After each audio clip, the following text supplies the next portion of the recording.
Getting older but still fresh, birthday girl Iga Swiatek is looking invincible as she's booked her place in the semis and extended her incredible winning streak to 33. She beat Jessica Pegula in yet another thumping victory.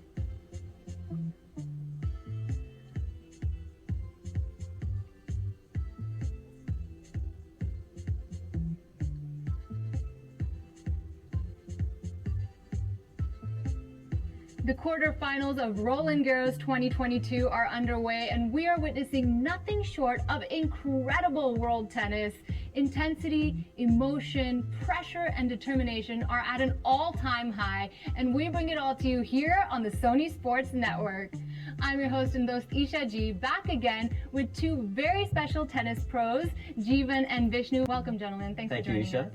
Now, Jeevan, what's there more to say about Iga Swiatek? She really proves herself to deserve all the praise that we've been giving her, doesn't she? No, completely. She has just not put a foot wrong in the entire tournament. She's on this incredible winning streak, so many wins. I think over 30 wins in the WTA Tour, and her last loss was somewhere in Dubai, I believe. And the way she played today, especially against Jessica Pegula, who, by the way, beat her the first time they played against each other in 2019. She got her revenge the very next time they played. But what was really nice to see is that these two girls, outside of the tennis situations, they both come from sporting families. Like Iga Swiatek's father was an Olympic level rower, and Jessica Pegula, her parents, they own an NFL team. So they really love putting their children into all these individual sports, which really brings out a lot of color, especially to see at our tennis Grand Slams. Well, we know Swiatek is a favorite to win the entire thing, but what will be her biggest difficulty, do you think, Vishnu, going forward? The way I see it, she's challenging herself in this tournament. She's always been a very good defender, an amazing counter-puncher, but this match she's been playing really aggressive tennis, and that's the reason we see some unforced errors as well. One of the really, really good things that she's doing, Vishnu, is on the WTA Tour, Iga Swiatek is #1 on second serve returns conversion. So if you basically miss your first serve against Iga Swiatek, you are in serious trouble, because when she gets a look like this on a second serve point that you're seeing on your screen, she is crushing winners, exactly like what you're saying.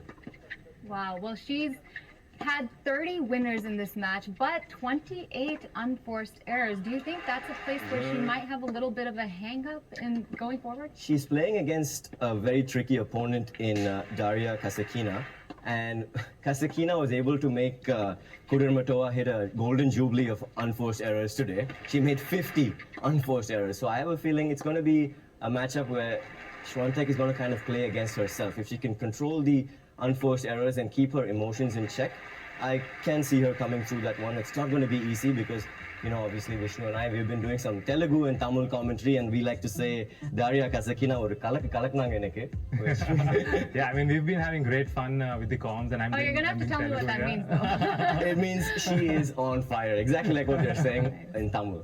Yeah. You've been enjoying it, Vishnu? Yeah, absolutely. I've been having great fun. I have a really good partner in Sandeep with Tamil, Telugu comms, and I also joined Tamil, so it was really fun. She moves her opponent left, right, and center. You can see the way she places. I mean, look at the amount of shot placement when she makes the variation in pace as well. She can hit shots, you can see with the red dots, up to 120 kilometers. She can vary it down as low as 105 kilometers, and she's all over the court the way she makes the opponents move, guys.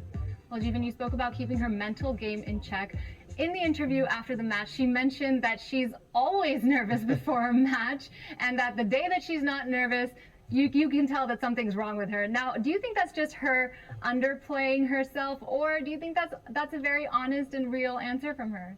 I think that's what it is, right, Vishnu? She likes to kind of say what's on her mind as something very relatable about the way she gives answers in the interview rooms, and that kind of translates to the way she plays. You can see that this winning streak is extended to 33 now. Yeah, absolutely. I mean, and I feel like, pressure is a privilege for her, and that's how she feels getting into the match, and stress has always done really good. And you can see the emotions that she finished this match. So yeah, perfect. I mean, a backhand down the line winner to finish things off. Pegula now is in a 1-2 head-to-head with Iga Swiatek. It just goes to show you that she's getting ready for the business side of the tournament. There's a lot of things she's doing right, and I think Vishnu, you said it spot on that she's playing against herself at this point in the tournament. Well, Vishnu playing against herself, of course, but do you think there's anyone who can give Swiatek a challenge in the semis or finals? I mean, yeah, she's once you get to the semis or the finals, you know, the players are playing really good. They won matches, they're feeling good, and then yeah, so she's playing gonna be against really... Daria Kasatkina in the semifinals. You can see the third section of the template there on the statistics. The second serve points won. Just look at what Swiatek has done again. 75% second serve points won. So that's where she's standing out. Whether it's returns or serves, second serves is the area of concern for all the players, whether you're serving or returning, and that's where she's showing the separation. It was 75% to 38. So that's kind of where she kind of moves ahead of the rest of the crop. Well, it was definitely an enjoyable match to watch. Now let's take a look at the rally of the match. Rally of the match is brought to you by Hyundai, India's #1 SUV maker.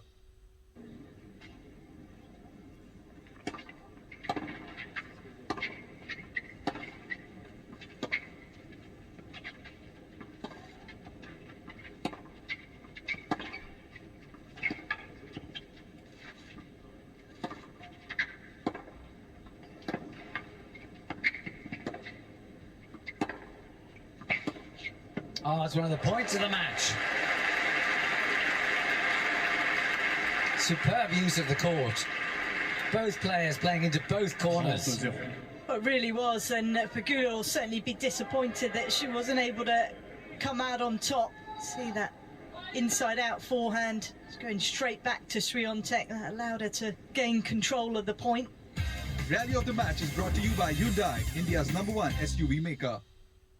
What a match that was indeed. Now she'll be facing Kasatkina in the semis. For now, we jump over to the men's side. We have Cilic versus Rublev coming up.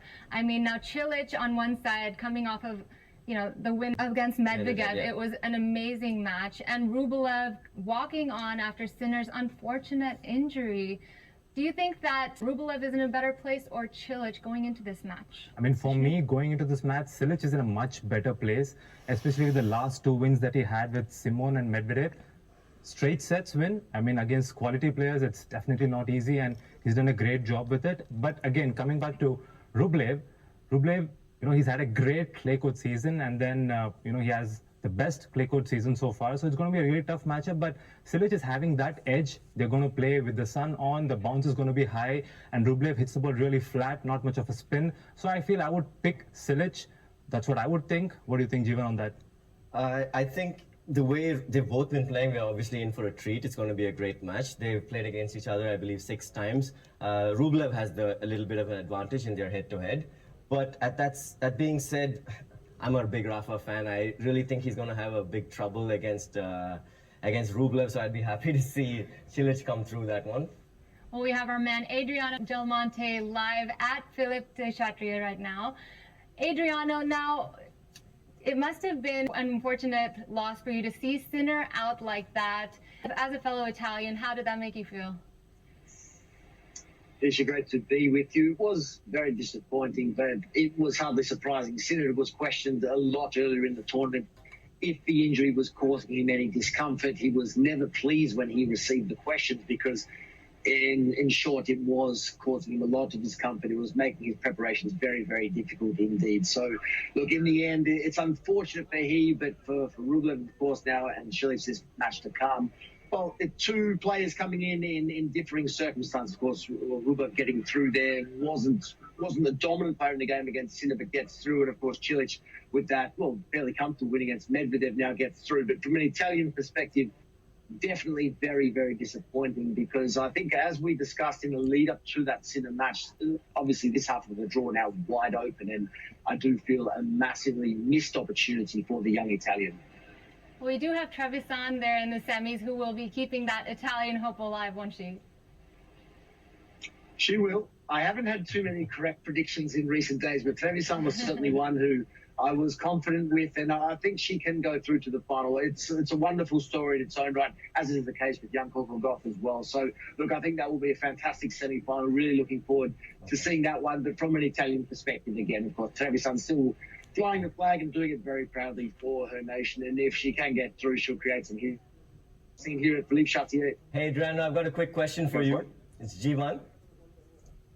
I was just wondering, provided Rafael Nadal comes through against Zverev and makes it to the final, of course it's not yet happened, but provided he does that, since you mentioned that the lower half of the draw is wide open, who do you think is going to come out of that lower half to maybe play Rafa at the Roland Garros final?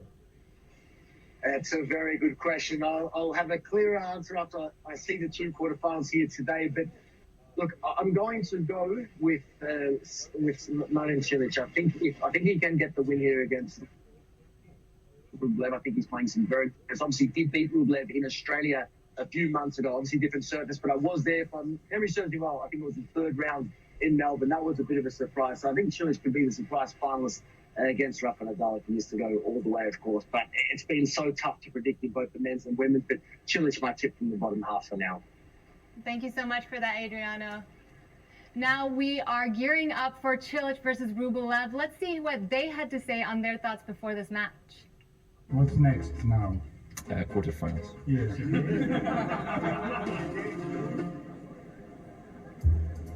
I've never been in the semis. If I'm gonna lose, it means that I didn't learn much from my experience to be in quarters.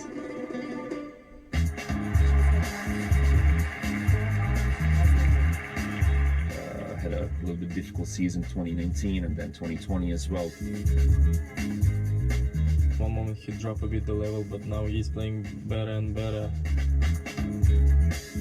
I feel great on the court and obviously back that up with great movement, great returns. I'm feeling young.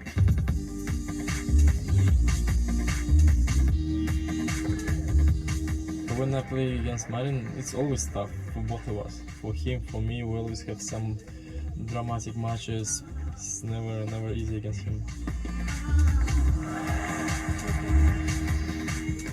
Andre is a big hitter, stays much closer to the baseline, big serve. We know each other also really well, and it's not going to be easy in any case. But just enjoying myself and hope that I'm going to play another great match.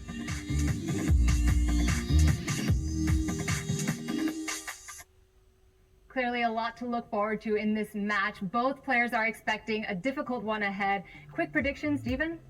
I'm going to go with Rublev. I think he's young, he's fresh, he's hungry. He's also had a little bit of an easier route because of the unfortunate incident with Sinner. So I'm going to go with Rublev. What about you, Vish? I mean, I'm going with Cilic. I think just the conditions, not that, either one of them is my favorites, but yeah, the conditions going to suit him. Of course, you will pick the big serve. Yeah, he's going to serve big. There's going to be a lot more bounce. He hits the ball heavy, and that's going to throw Rublev off his game. It's going to be a tough one for sure. Cilic versus Rublev coming up on the other side of this break. Stay tuned. You don't want to miss it.